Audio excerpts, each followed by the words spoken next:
All right, how to properly research your customer. This is probably the most important lesson to pay attention to in this whole course before you actually do any work.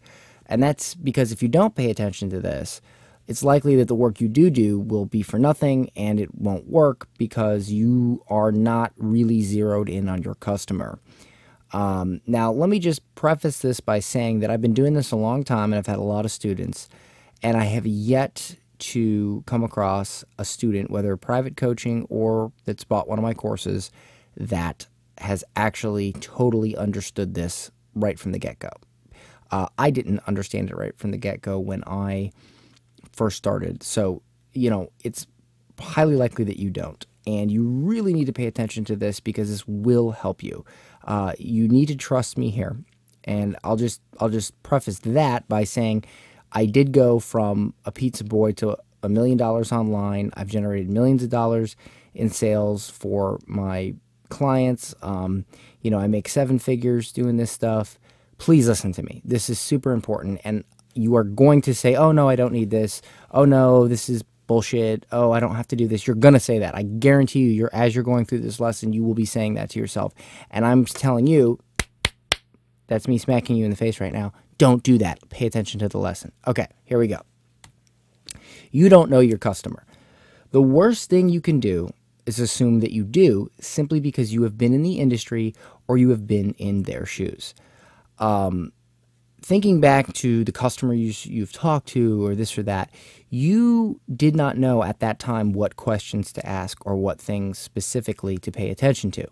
So you can't possibly know the answers to these questions, or at least all of them, just because you've been doing this for a while. You've talked to a bunch of customers. It's not how it works. If by some miracle that after this process, everything you get back, all the feedback you get back is completely accurate to what you thought, well, then you know what? I'll give you a fucking cookie. I don't know. I've never seen that happen. But at the very least, it'll validate everything that you know. But it ain't going to happen. You're going to get answers back you don't realize. Okay. You need to do proper research by asking very specific questions to at least 12 people that are your potential market. This can include previous customers, but make sure to ask them to answer the questions thinking back to before your services were rendered, meaning ask them and be like, hey, can you think back to what it was like before you hired me? And make sure that they answer it from that perspective, because otherwise it'll be useless. That's the perspective you want. Now, here's something super important that I know most of you will do. Never ask leading questions or offer multiple choice. It will skew the results and not help you.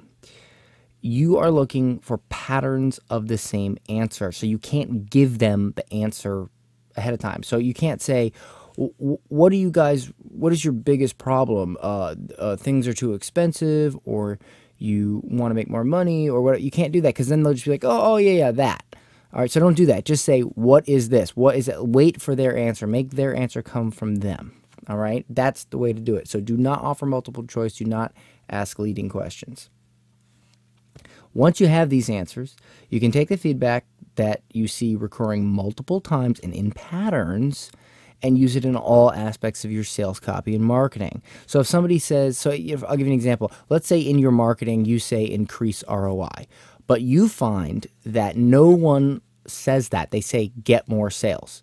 They don't say increase ROI. They say get more sales. So you need to go into all your marketing, all your sales campaigns and your ads and your sales pages, and anytime you say something like get more, increase ROI, you need to delete that shit and change it to get more sales, because that is how your customer's thinking. That's the language they use.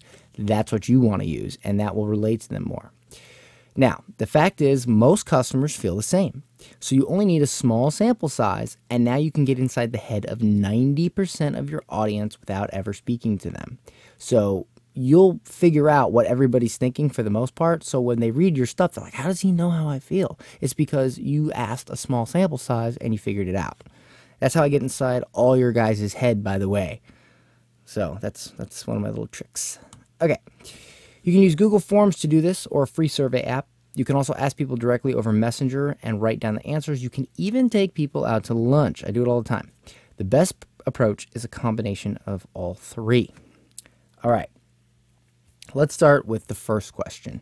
You want to ask, what is your biggest challenge or problem when it comes to blank? And blank would be whatever it is your market is.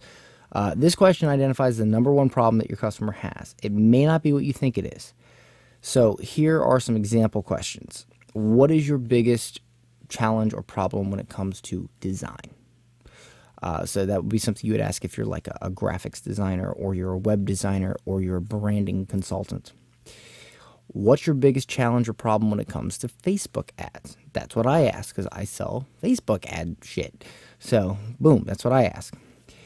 What's your biggest challenge or problem when it comes to getting fit? So if you're a personal trainer, if you sell a fitness course, if you sell a nutrition course, if you sell workout equipment, if you sell an ebook on fucking juicing, I don't know, that's something you could ask, all right? And again, you're going to notice that a lot of these answers, or at least the way they're described, are not what you think they are, what you would expect.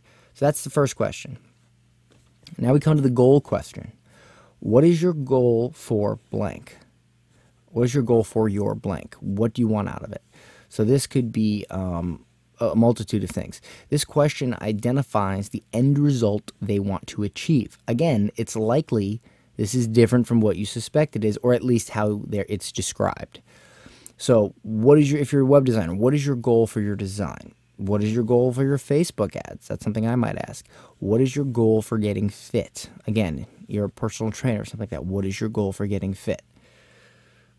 And you're going to obviously archive all these answers, and at the end we're going to go through and look for, if out of 12 people, 4 people said the same exact thing, that's what you're looking for. You're looking for those patterns.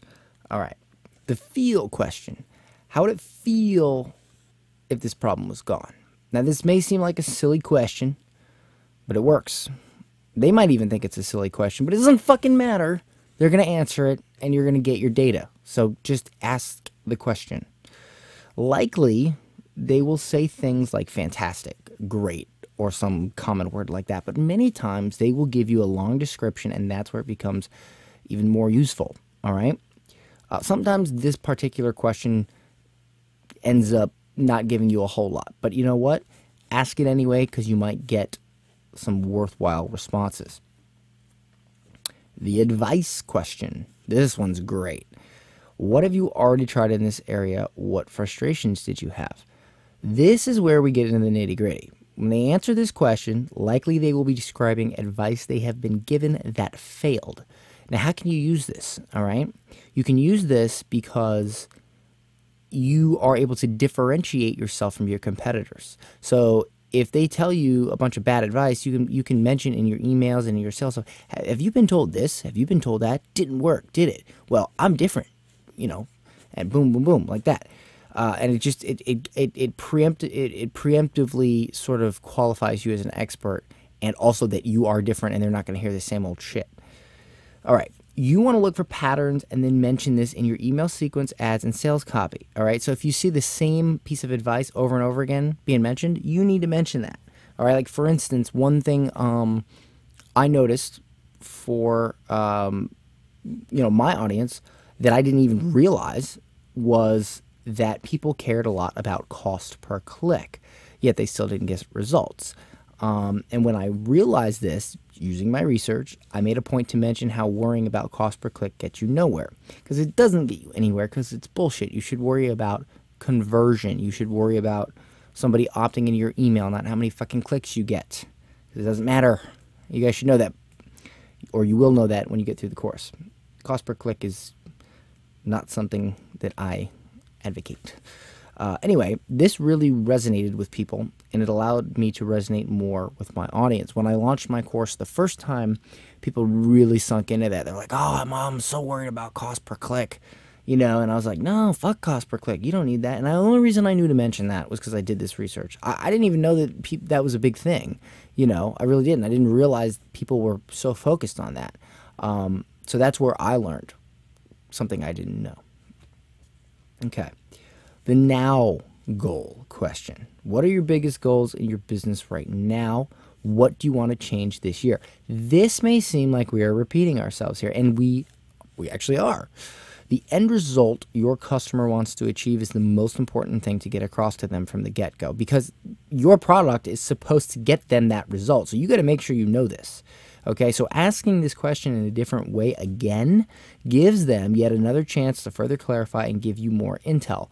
So, you definitely want to ask this again in this way, because they're going to tell you exactly what they want. Okay, and these questions are also great if you haven't developed a product yet. Let's say you're developing some sort of coaching program, and you really want to zero in on what people want. Do not create a product you think they need. Create a product they want, because it doesn't matter what you think they need. They want something. How to get more clarity in your business. What if they don't care about that? What if they want more sales? Or what if they want to understand how to get a business loan? That's what you zero in on, not this randomness that comes into your head one day when you wake up. No, do it based on research, okay? That way you cannot fail on your product idea. But if you just make something up off the top of your head and you think it will work, well, you're just flipping a coin at that point. So this takes the coin toss out of the equation and actually lets you, be sure about it first. Okay, what to do with these answers? Adjust everything. Make your freebie, your follow-up, your email follow-ups, your sales page, everything match the patterns you see in these answers. So let's say you sell commercial lighting. You may go in thinking that your ideal customer wants to find the best price. Oh, I've been doing this for 30 years. I know all they care about is price. No. Okay? Your research may show that the biggest trouble they have is installing. Now, I'm not saying it will. I'm saying it might. Okay? And if it does, then you can, at that point, create something like the quick install guide for commercial lighting. That really provides value to your customer. Now you have helped them, educated them, and they trust you a bit more. Naturally, when they need to buy commercial lighting, you will be on their mind. So if you've already kind of given them, thrown them a bone, they're going to be like, well, what do they have? What do you guys have? You can promote your products within the freebie, follow-ups, or even a coffee call. Okay, and it's not, I'm just giving commercial lighting as an example. This works really well for coaching and things like that. So that's the end of this lesson on customer research. Again, if you guys have any questions on this, I know that this is probably something a little new to you, ask in the group. And also when we do our coaching calls, make sure to ask, and I'll cover this a little deeper. But go ahead and create a Google form with these questions and start doing your customer research. I would recommend you do that before you create your freebie. All right, guys, Dan Henry out.